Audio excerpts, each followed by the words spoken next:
Thanks, Ted. And now you're going to hear all that again. Um, so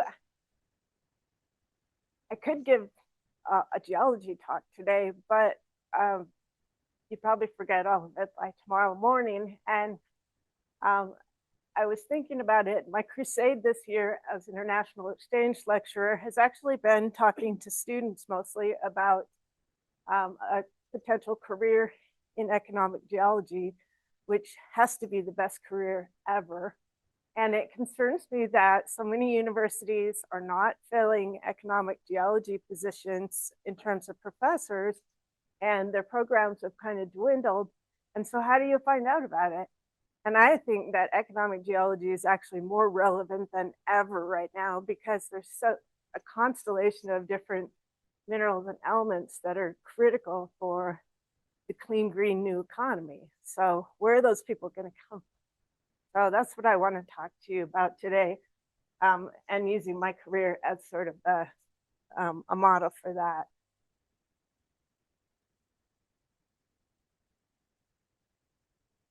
Let's see if I can figure out how to make this go.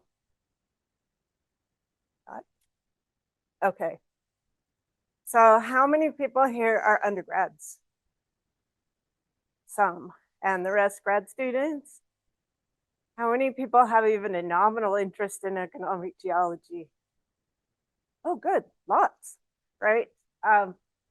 So how many people have worked in industry?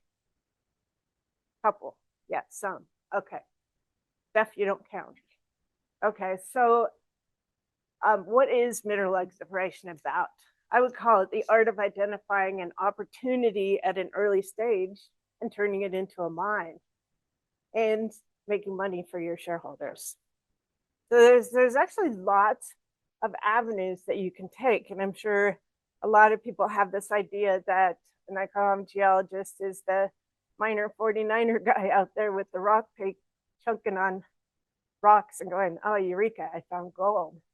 But there's actually a lot of opportunity for earth sciences in economic geology and working for the mining industry. So you can be a field or a project geologist for a junior exploration company or a senior mining company or a consultant to one of those.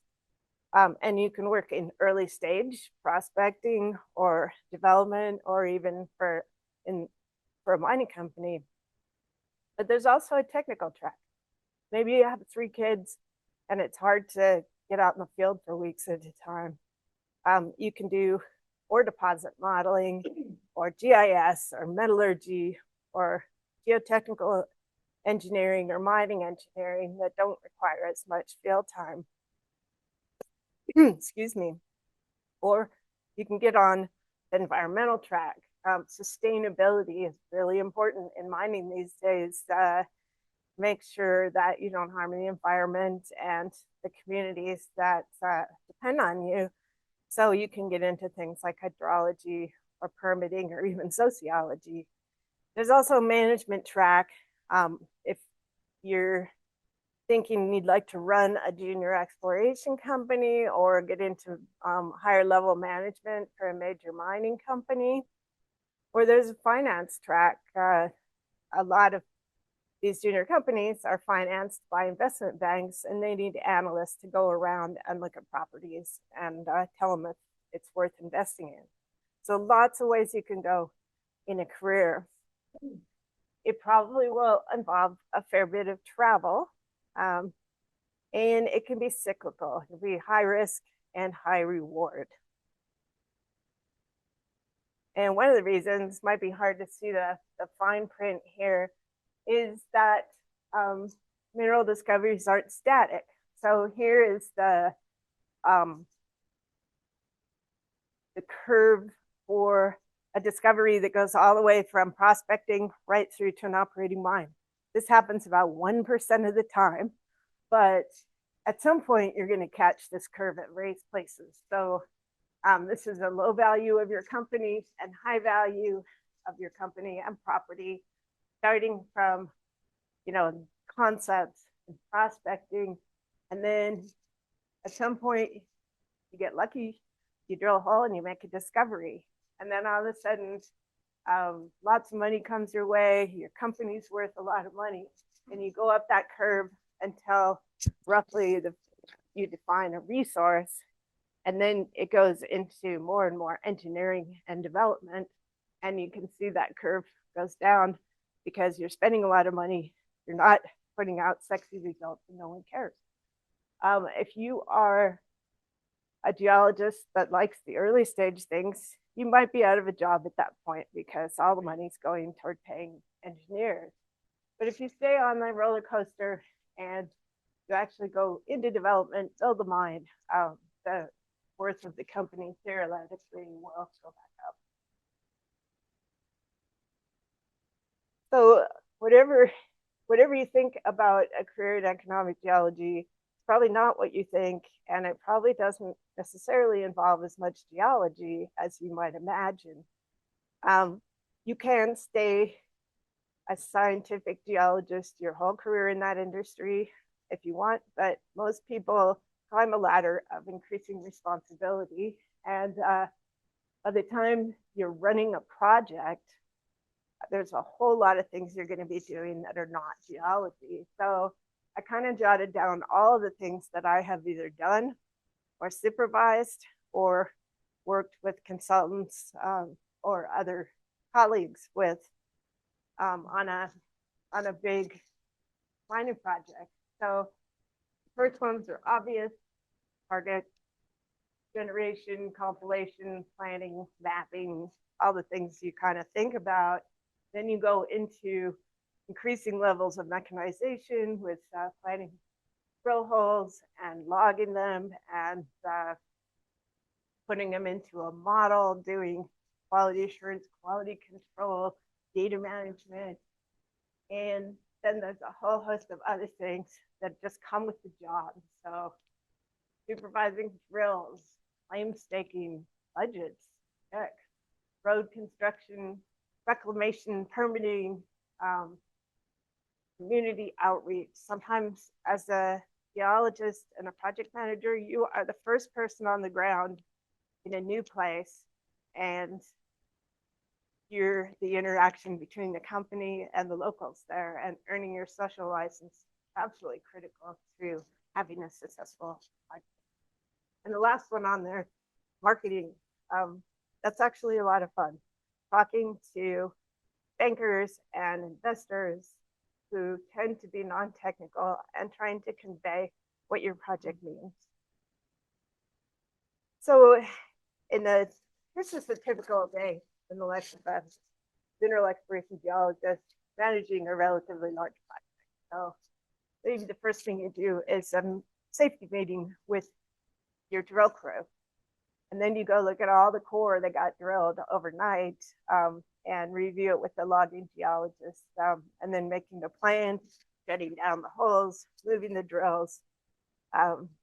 Then you look at all the new assay results that came in overnight, and the quality assurance, quality control, which is where you insert control samples in there and to make sure that the lab numbers you're getting are legit. Then maybe you liaise with your consulting metallurgist on the program they're designing. And then you get on Leapfrog and update your model with new drill results and new drill logs. And then you go design some new drill holes. Then maybe you go meet with the guy who's driving the excavator, who's building your new drill roads. Maybe there's local leaders or a Boy Scout troop or something that come out and want a tour. And maybe you have someone doing mapping that you're meeting with. And then you have a little time left at the end of the day to work on a budget presentation and do your daily reports that you send to senior management. I'm not saying that's what happens every day, but that's a typical day. And it's quite varied and interesting. So with my career, I thought I used my career to kind of illustrate things over 30 years or so. I spent 10 years in school. I got a bachelor's, a master's, and a PhD because I I didn't have any idea what I wanted to do when I grew up, and I didn't have anyone mentoring me or anyone telling me what was out there. So I ended up doing mainly structural geology and tectonics, some isotope geochemistry and geophysics. And you don't see economic geology on this list at all. And that's because that wasn't an interest back then. But I spent one summer on a reconnaissance crew in Alaska. We jumped out of helicopters, we camped in the bush, and I thought, this is what I want to do for the rest of my life. And that just totally set the hook. So it was just something like that that came out of left field. But I didn't know anything about economic geology, but I did know a lot about mapping. And so I joined the British Columbia Ministry of Mines, their geological survey. And I spent about 4 years mapping around ore deposits in British Columbia, mainly northern British Columbia and the Coast Range. And in that way, I gained a better understanding of economic geology and what ore bodies look like, but without having to put my money where my mouth was. But at the end of that, I felt like I was ready to add something to a mining company. So I joined a major diversified mining company called Teck, later Teck Cominco, and then back to Teck again. And that was great. Working for a major mining company, I learned what a mine looks like. And I got a break about 6 months in where they sent me to Panama to manage a feasibility scale drilling program. I'd never been around a drill. I barely spoke Spanish. And it was a sink or swim kind of thing. And I managed not to sink. And after that, I was sort of their go-to large project manager. And I got to manage a lot of projects into the feasibility stage, handed over to the engineers, and many that are now mine. Worked my way up the logical path from project geologist to senior geologist, and finally U.S. manager of exploration. Well, at that point, I wanted more. I wanted to put my money where my mouth is. I wanted a higher risk, higher reward thing where if you're in a company with 20 people in it, what you do matters to how much that company is worth. And so I joined a junior company called Frontier Gold. And at that point, I was based in Elko.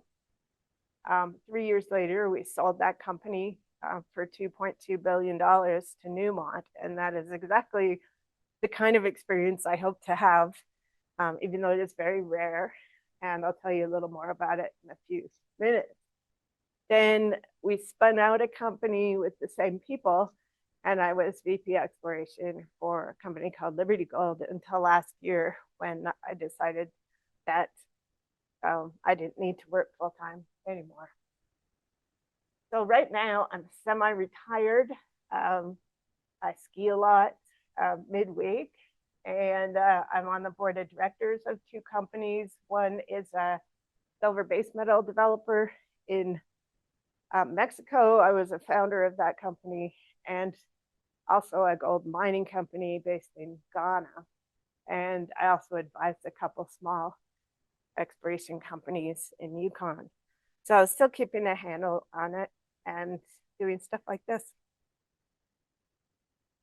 So just to give an idea of how diverse a career in economic geology can be, here are most of the projects that I work on where I was either the project lead or nearly lead, and they range all the way from above the Arctic Circle at Red Dog, all through British Columbia, the Western US, Central America, and a couple of projects in Latin America. And as well with Liberty Gold, we had two very active projects in Turkey. Both of them are sold now, and one of them is in development, the copper porphyry. So quite a range of jurisdiction and just some amazing experiences traveling in these areas. You can see a lot of these projects are in production now. which is a track record that I'm super proud of. So I thought I'd just highlight a couple of these and to say a little about the geology. The first project, as I mentioned, was a feasibility scale project in Panama. It was called Petaquilla back then. And this was our accommodations there. Those boards are hewn out of trees cut down to make drill pads in the jungle. And we had to use helicopters to assist us in there. Fast forward to today, and there is a 3.3 billion ton copper porphyry defined there. It was put into production by First Quantum, and then they lost their social license somehow, and the mining was suspended by the Panamanian government about a year ago. And I sincerely hope they are able to get that back on track. So my next break was a submittal came across my desk from a company in Alaska, and they had about, I don't know, 30, 35 interesting drill holes with high grade gold in them, but not really an idea of what was going on there. And Tech thought that that was a good idea too, and that turned into the Pogo project. In 1998, that was our exploration camp in the bush in central Alaska, just beautiful there, and serviced by helicopters and light plane to an airstrip in the valley. And this was fast tracked by Tech because we had amazing success over the first couple of years. And that led to first gold pour in 2006. So pretty proud of that. And I'm fundamentally a structural geologist rather than an economic geologist. And I've tried to carve out a niche for myself in this industry as doing really interesting and innovative, but still kind of basic structural geology.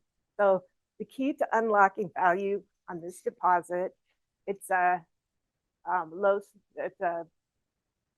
reduced intrusion related deposit, but it's hosted in these really high grade thick veins. And the original drilling didn't really have a model for it. And I spent a couple months relogging core and putting together a model where everything fell into place. And that was the series of stacked low angle veins, which is pretty unusual for a mesothermal vein deposit. Most of the time, veins are high angle. And then this is from a paper back then on all the details of the veining in here. But basically, we had kind of a surface vein, a dip slope, and what amounts to 3 veins underneath that.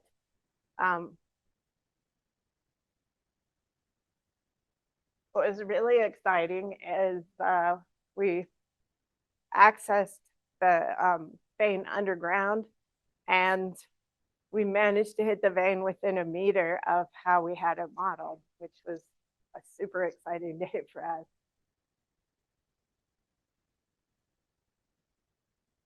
So Pogo is still a mine. Northern Star is the operator now. There's over 8 million ounces gold endowment, including past production and resource. The head grade averages between about 10 and 15 grams per ton gold, and it is very much in production. So the next big project that I worked on was called El Limon in southern Mexico in Guerrero State. And when we took it over, there was no drilling there. There was some interesting rocks on surface, but it quickly turned into a large copper skarn system. It was very, very difficult working conditions. This is thrashing through the jungle with a bunch of guys with machetes, cutting a hole to walk through, and just sweating like you can't believe. So the geologic concepts that unlock the value there, I call Saturn's ring. And so basically you have carbonate platforms siltstone and limestone that is very slightly metamorphosed, contact metamorphosed by a series of these granodiorite intrusions. And in large part, the mineralization, the scar mineralization was, in this case, here's our granodiorite, and right along a contact between platform carbonate and a siltstone that turned into a hornfels, and it would come right out on this contact. But it didn't want to be close in to the granodiorite, like inoscarn. The gold was mainly slightly away from that contact, but when you move too far away, then the gold died out again. So it was like Saturn's rings around this granodiorite.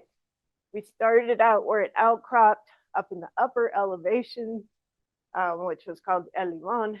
And then when we figured out that this was a good model, we knew we could look down dip.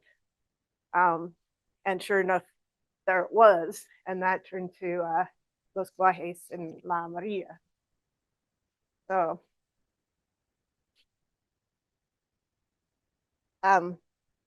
yeah, this was in 2003, and our access to the upper part of where the discovery was that set of switchbacks there.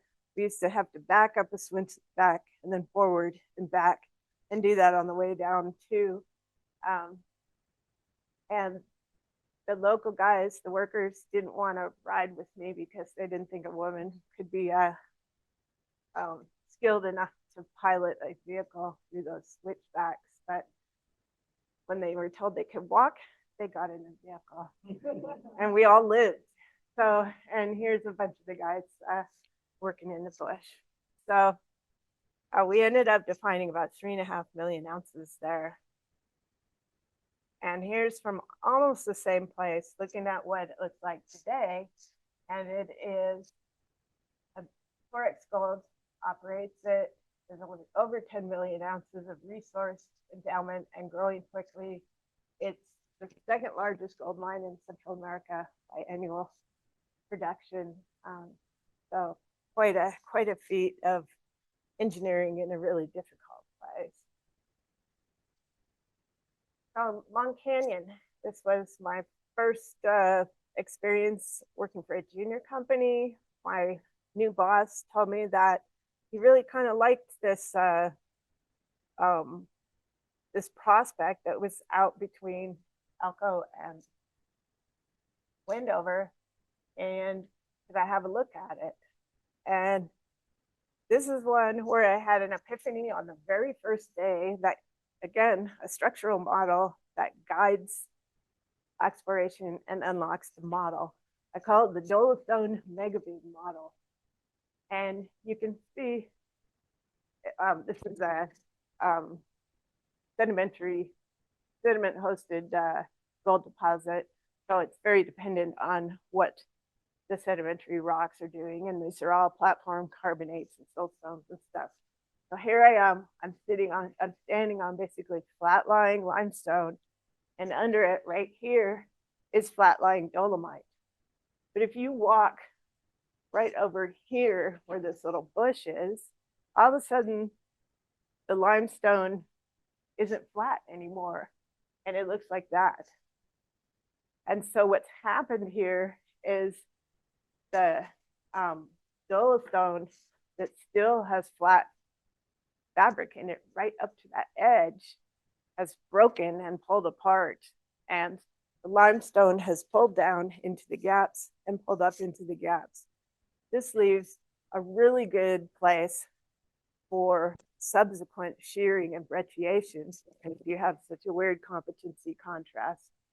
And that is in fact what happened here, and that's where the gold mineralization is, right on those megabluden necks and margins.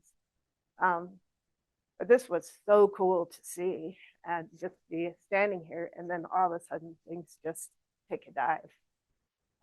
It met with a lot of blowback from the geologic community, who did not believe that you could have this kind of deformation in eastern Nevada. But wait. So Here we are, the highest grade gold was listed in these shears and collapse breccias that were localized along these megabudin margins. And a lot of the gold was in these kind of red clay zones, and you can see we're digging one up along a budin margin there early on. That stuff averaged about half an ounce gold. So I teamed up with a guy named Dave Reese, who also worked at Pogo. He's one of the premier consulting structural geologists in the business. And we came up with this beautiful figure for a paper that we published in Economic Geology. And it shows these dolomite blocks, and where they were pulled apart, the blocks are a couple 100 meters wide, a couple 100 meters thick, and up to kilometers long.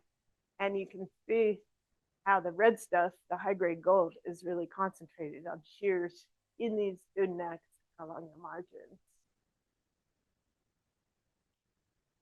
So here we are in 2010, looking northeast along the axis of several of these budins and all the drilling that we were doing there, but it's still a dream. And then we sold the company in 2011. And by 2018, here's me and a couple of the team members, critical team members, standing in exactly the same place after Newmont had put a pit in there. The red being that reddish stuff that I showed you in the previous slide, and the gray being mostly the dolomite budins. So in 2018, when we got to visit, it was so exciting to see our geologic model come to life in the pit walls. So here you can see dolomite budin, you can see the layering in it coming right up to the edge. And then you can see limestone coming up into the budin neck, coming down into the budin neck, and development of breccias along the edge, all this brown stuff being mineralized. So I'd say that's one of the really high rare. So right now, my focus, when I feel like focusing, is on Liberty Gold's Black Pine mine. It is, you drive up 15 and then 84, and you just cross the border into Idaho by Stouffville, and you look off to your left, you'll see it. It's a past producing mine. Again, it's platform rock hosted, Carlin style or sedimentary rock hosted gold. And again, it's a structural model that has really unlocked the gold here. So when I went there to do a property exam, when we were interested in buying something, that was in 2011, I think, and it took several years after that to actually purchase the property. But over here, we had a dip slope facing into the basin, I-80s over there, and we had a whole series of these little historic pits. The previous operators had found relatively high-grade surface mineralization and drilled it off, and then mined these little pits. And so what they left was, if we had a cross section in there, these little pits in what was a dip slope, and it was all sheared, but every pit, even though there were different elevations, had the same rocks in it. And I thought, there's absolutely no reason why there can't be gold between those pits, because it looks like we're just sitting in a 400-meter thick shear zone. Any of it could be mineralized. So we bought the property, we started drilling in between those pits, and that's exactly what we found. So here we are. At one point, there's 3 drills, all in the same view, all basically drilling the same rocks, but on a dip slope, and coming up with really nice results.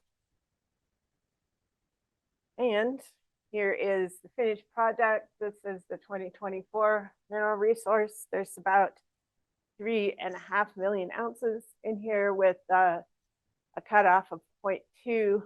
So all the orange, pink, and red blocks on there are part of the resource, and the yellow ones are between 0.1 and 0.2 grams per ton and potentially resource, and that would put it up close to 5 million ounces if you included all of that. And that would factor in just depending on the price of gold and other economic considerations.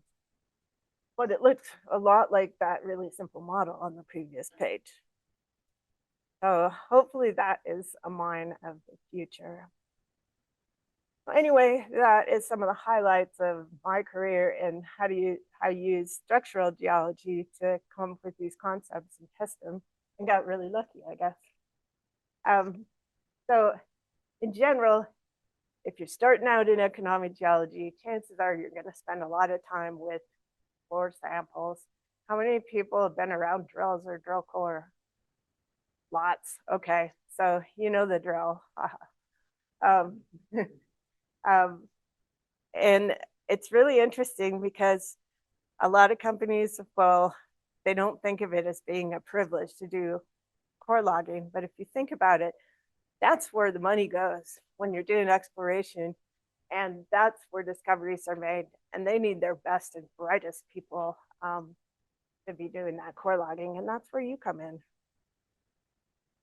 Chances are you'll spend a lot of time using alternative modes of transportation. Here's 4 of them. This is in northern Argentina, in Yukon, and in Peru. I've done a lot of work using mules over the years. Chances are you're going to spend a lot of time just looking around and waving arms and getting in spirited debates with people. That guy happens to be my boss, so I'm trying to be nice to him and let him wave his arms too. But chances are you're going to have opportunities to sample the local culture and cuisine, and this is amazing. And it goes back to what I said about you might be the first person on the ground in any one of these areas, and just meeting some amazing people and seeing amazing things in the process. This was in a northern Atacama Desert.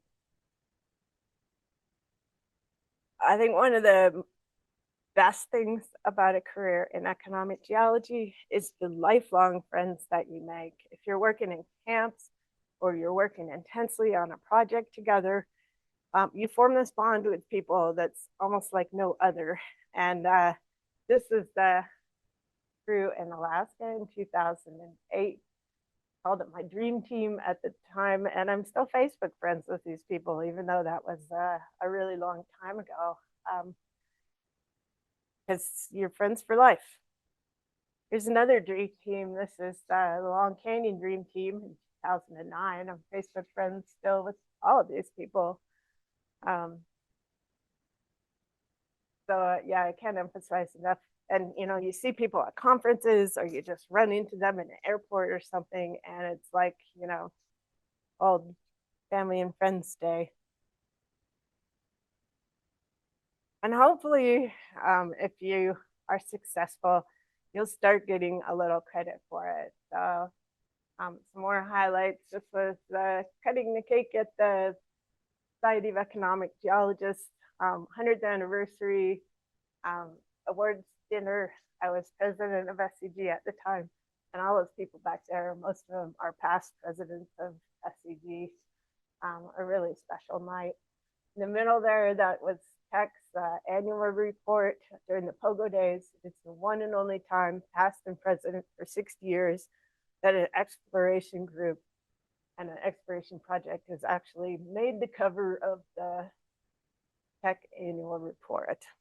And then finally, at the Roundup, winning the Colin Spence Award for innovative geology applied to ore deposits. So I thought I'd throw some advice out there. Advice is cheap. In fact, it's free. And you can take it or leave it. But these are things that I wish that I had known when I first got into all this. The first is you don't have to major in economic geology. I hope I've made that clear today, that you can have a successful career without being a geology major. And it's amazing how much geology you don't know that you might use. Like if you're working around here on a sediment hosted deposit, knowing about stratigraphy, carbonate stratigraphy, and paleontology is extremely useful because you need to know where you are in the rocks and how old they are. Another one is that old guys and gals know a thing or two. You come out and you're young and you're spry and you think you know it all, but if you search out people that, I mean, people stay in this until they're in their 70s or 80s even, and the more rocks you see, the better geologists you're going to be. So seek out your elders because they probably know a thing or two. Learn a language. I wish I'd known this because, as I mentioned, 6 months into my tenure with Tech, I got sent to Panama. I was in charge of an 80-man crew, and there was a couple other expats there that were drillers, and the rest of them didn't speak any English. So it's really useful. Spanish is probably the most useful language if you're going to be working in the Americas.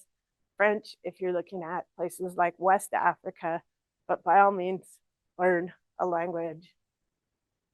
Exploration, I think I've shown also, is about 10% geology and about 90% other stuff, whether it's social licensing or logistics, moving drills, statistics, marketing. There's a lot of other stuff that goes into it. So if you're bored one day, you'll probably be doing something else another day. And you can take this career into a lot of other different arenas, as I mentioned, like finance, marketing, and leapfrog, stuff like that. Another thing that's important is, if you have a job, is to insinuate yourself onto good projects. There's nothing worse than a project that doesn't go anywhere. You might spend years working on something and it just gets shelved. You're not going to get rewarded for that, and neither is the company that you work for. So I always made sure if I saw a good project, like when I was working for Tech, I would bug people until they let me work on it. And finally, think big. Companies these days, if you're into things like copper and gold and silver, are looking for world-class deposits. So we're talking 5, 10, 15 million ounces in gold, billions and billions of tons of copper ore. So you think about how big something like that has to be, and your average project that a junior mining company has probably is never going to be a mine. So students, this is some things I wish I knew when I was a student, and in some cases the technology didn't even exist back then, but is everyone learning GIS? Yes? Kinda. GIS is ubiquitous, usually ARC, or the free ARC equivalent, but no one doesn't use it. And likewise, a 3D modeling program, and I'm not shilling for ARC and Leapfrog or anything, but these are the two that are in the most wide use right now. Everybody is Leapfrog based because 3D modeling is just the way you do things now, or if it isn't, it should be. And if we don't have to train you, then that's a really great thing. We're going to hire that guy over there or that gal over there who knows how to use that stuff because we don't have to train them. And there's lots of opportunities for students to learn, get free licenses and learn these tools. Get a master's degree. I think most people in this room are already doing that, or a PhD. And to me, again, it's not about economic geology so much as if I see a resume from somebody that has a master's degree, I can assume that they're capable of designing a project, executing it, and communicating the results, which is exactly what you're going to be doing as an economic geologist in a lot of cases. And it really does jumpstart your career. It makes it easier to climb the ladder. If you don't know about professional designations in the US, it's usually a CPG, Certified Professional Geologist. Find out. and start tailoring your program toward getting that professional designation when you get out. You're going to need it if you want to be a qualified person on a report issued by a public in your company, on the Toronto Stock Exchange. There's a whole bunch of reasons why you need that piece of paper. Financial literacy, really it's economic geology. It all comes down to dollars and cents when you think about it. And it's important to understand the whole business and sort of the financial side of it. So some ideas: sign up for juniorminingnetwork.com. They send out a daily list of press releases from all the junior companies that are doing work. And so a press release from that company will say what assay results they got, what their financials are, etc. And so you can keep up on what everyone's doing. And when it comes time to find a job, you know, you have a hit list of companies that have interesting projects and lots of money. I make and track my own portfolio of companies. I'm old school, so I use Yahoo Finance, but there's lots of other platforms out there. That kind of goes hand in hand with Junior Mining Network, where you can track ups and downs of companies you're interested in. And it's fascinating to see what happens to companies with the rise and fall of the price of gold and stuff like that. Here's a plug for SEG, Society of Economic Geologists. They're great. There's another slide in a few slides. Student and early career programs, workshops, field trips, scholarships. I actually got an SEG scholarship when I was working on my PhD, even though I was doing a project that wasn't strictly economic geology. There's a lot of money out there, and it's worth leveraging what SEG has to offer. Volunteer. SEG has lots of volunteering operations or activities, anything that will get you networking and meeting new people that are in the industry is really important. I don't know what Utah has, but Nevada has the Geological Society of Nevada with monthly meetings in lots of different cities. I don't know, does Utah have anything like that? There you go. Join the association and be assertive. The person that walks up to me at one of these networking events and hands me their resume and says, I'm, this and that, I'm interested in your company and job with you, I'm going to remember that person. I'm not going to remember the person that doesn't come talk to me. So I think I'll skip through this quickly just because there isn't a lot of early career people here. But excuse me, thinking about the future, I would strongly suggest that everyone's first job as an economic geologist would be for a major mining company. And I think you all know there's one in town here. If you're over Elko Way, there's another big hirer of geologists, because that's where you're going to find out what a mine looks like. I think it's a mistake to go jump right into the junior mining space and go look for a mine when you've never even seen one. You also have access to a lot of properties, a lot of mines, a lot of work programs, and access to specialists like engineers and metallurgists, permitting and environmental specialists.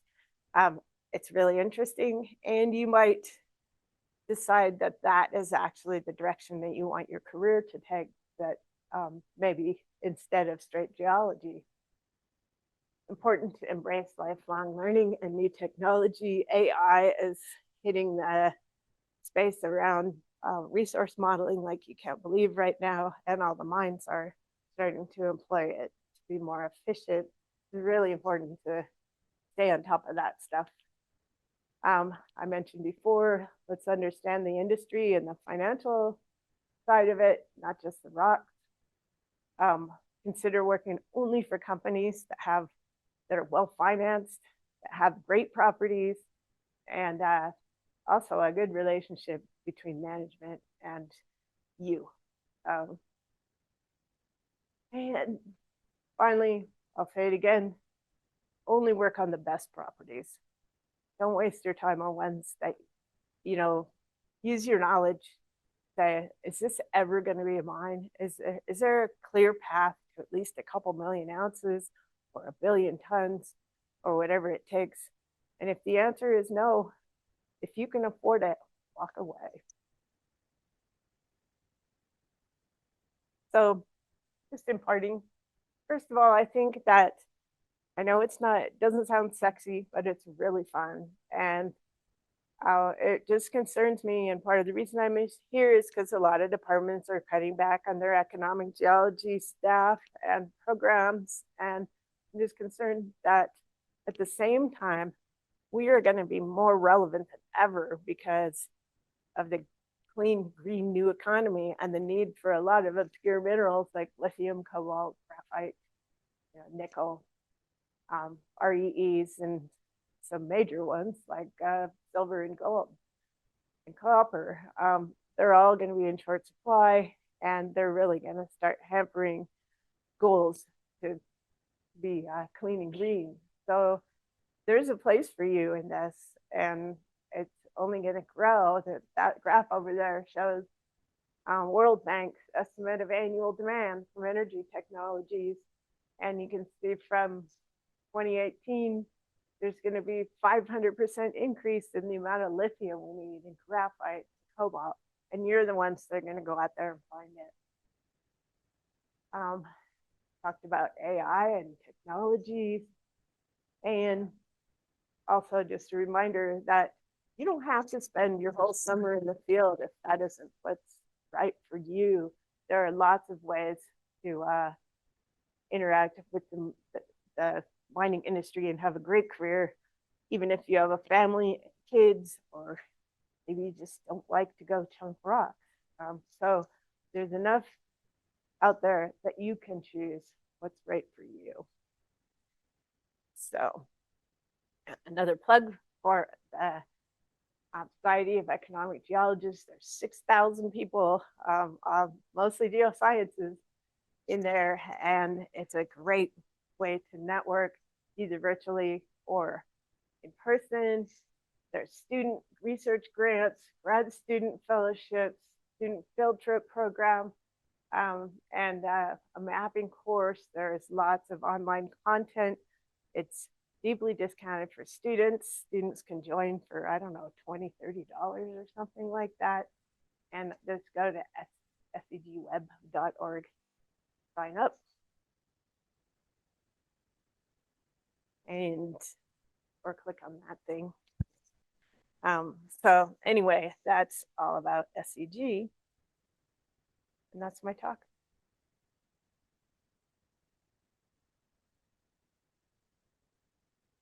We have time for a few questions.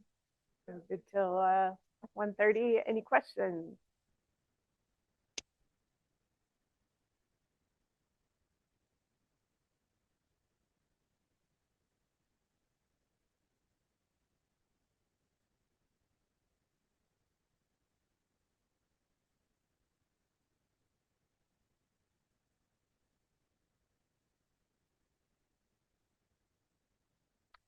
Sustainability has just gotten more and more important over the last, say, 2 or 3 decades.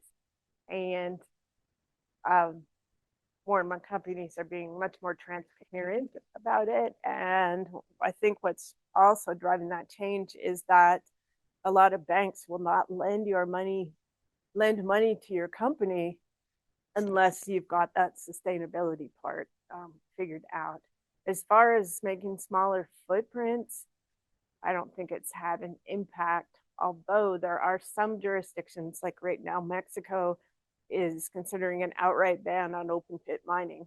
Well, if that happens, nobody's going to be finding open pit mines down there anymore, But when it comes to, around here, I don't think size or footprint is really a factor, but certainly design and looking at, more solar or other energy sources, renewable energy, that kind of thing, battery operated things.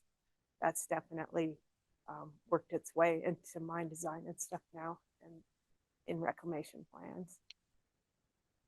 It's a great career. It's a growth career. Nobody? Yes, I'm curious, how many of these discoveries that led to an eventual mine were just completely new ground? They weren't known mining districts, or like obviously your slide about the Idaho mine that had been worked previously. Yeah. But how many of them are just completely brand new, never been worked?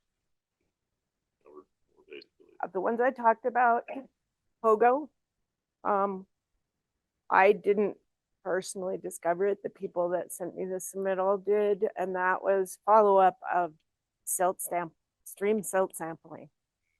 That was a brand new discovery and no workings or anything like that. Long Canyon. I also can't take credit for the initial discovery, but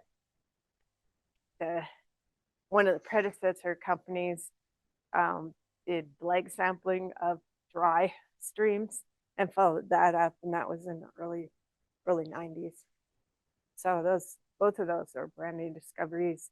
Arguably the one in Mexico was too, although there was outcropping a little bit of surface that someone had chunked on and filled the sack with it at some point, but that was basically a new one too. I think you can do it both ways. Sort of my forte is not taking the initial leg sample. I like taking a limited amount of data and seeing if there's a way to visualize a clear path to mine and executing on it. Anybody else?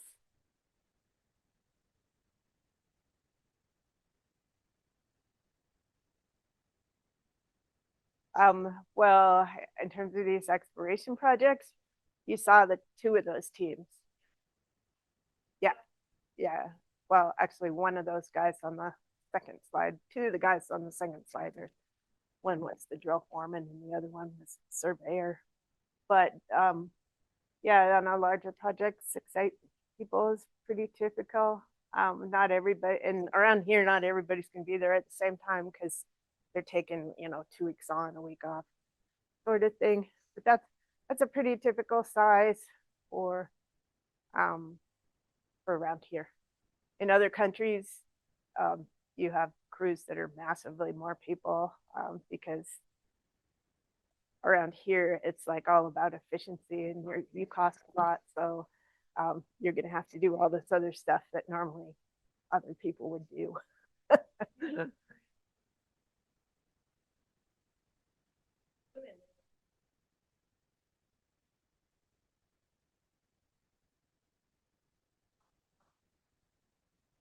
I see it as opportunity.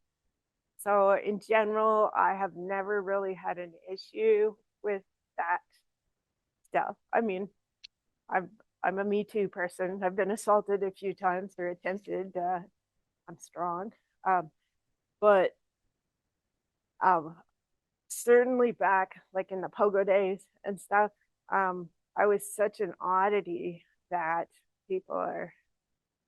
I I feel like I got more attention because of my gender, and let's face it, I kind of leveraged that um, as being a little bit special. And I think if you kill them with competence, they'll eventually come around. And I've always had a great relationship with drillers and all those kind of people, trying to meet them halfway on their turf. And a lot of this was in Latin America, and I think people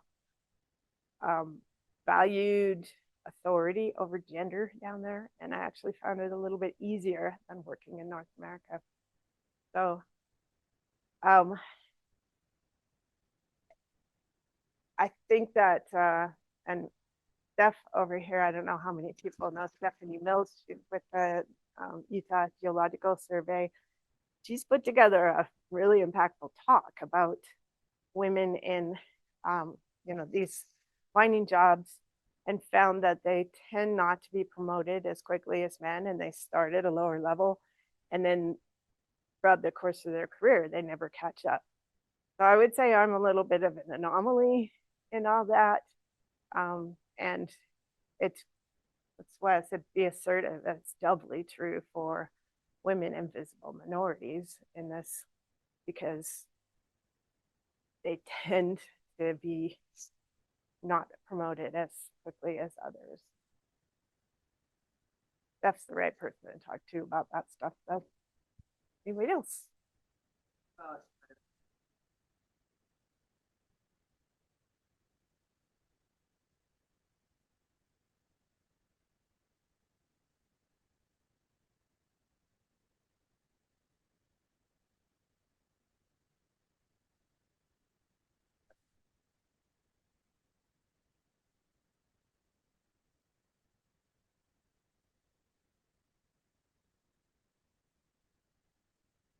Um, I would say that the public sector is almost as cyclical as the private sector, just because they're somewhat um,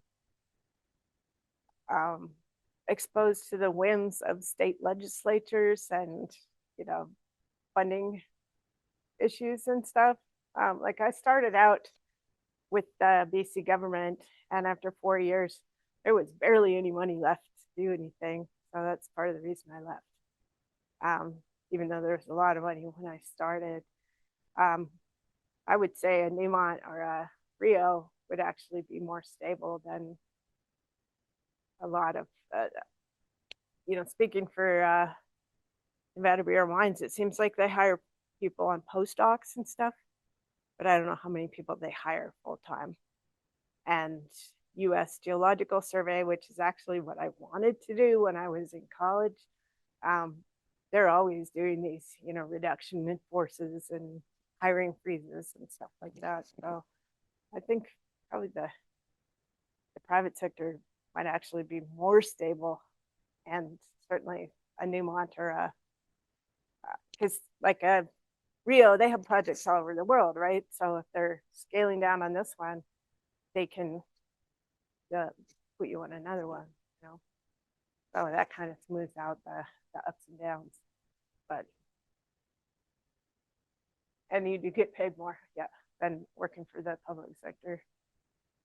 But I will say that the junior mining, the reason it's attractive to a lot of people is because a lot of your compensation um, is based on things like stock options and um, bonuses. Does everyone know how stock options work? So a stock option is, they'll say, okay, this year as an incentive for you to stick around, we're going to give you the option to buy, say, 200,000 of our shares at our current price at 10 cents. But you don't have to buy them until you exercise that option. And that could be like 3 years in the future or 5 years in the future. And let's say your stock price then is $1. So now you've made 90 cents on every one of those shares because you're buying them at 10 cents. So that can be a real incentive to stick around, and an incentive to operate, to add worth to your company's bottom line. It doesn't always work that way, but it's certainly an incentive. And when you sell your company for $2 billion, like we did in 2011, you can be set for life. So that's why we go with the volatility that we do. Or if you find 1,000,000 ounces this year and that's on your target bonus and they pay you 40% of your salary, that can be a huge incentive as well. So there's definitely, it's your risk tolerance. Personally, how much risk do you want to take? Anybody else?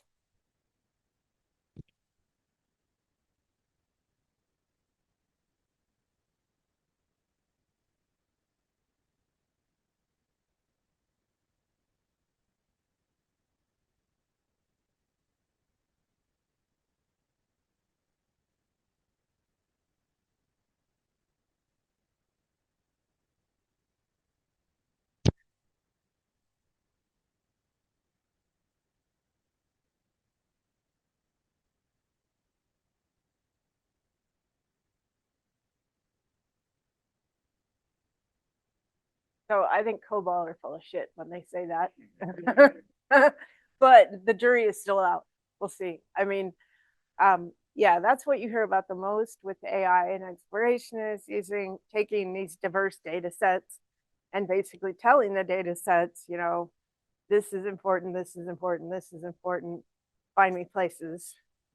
And we've been doing it manually for, you know, 20, 30 years using GIS programs.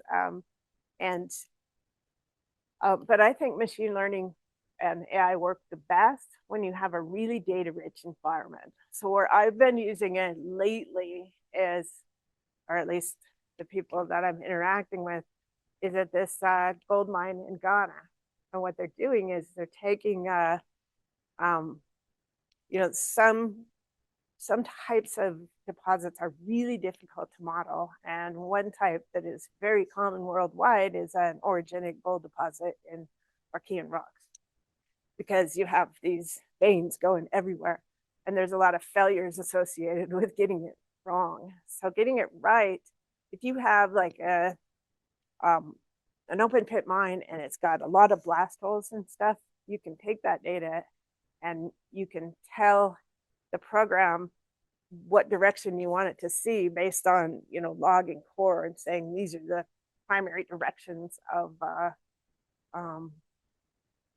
veining, and it'll put a model together for the blast hole pattern, add drilling in there and stuff. And then you say, okay, what happens if you extend it into an area where I don't have all this really tight spaced blast hole drilling, for example, and it'll take which way you told it to look and which way it's looking, because that's where it sees things in the data, and it'll project down into that area and give you a really good model to test. So that's the most recent application that I've been involved in on using AI. But for the most part, in mining, it has to do with scheduling trucks and, you know, all these efficiencies that we can use. Yeah. I think we're kind of out of time. Now or if you don't, or Yeah.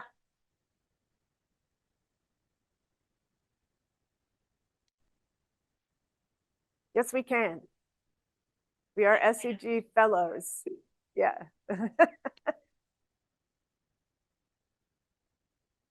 Okay. Thank you, everybody.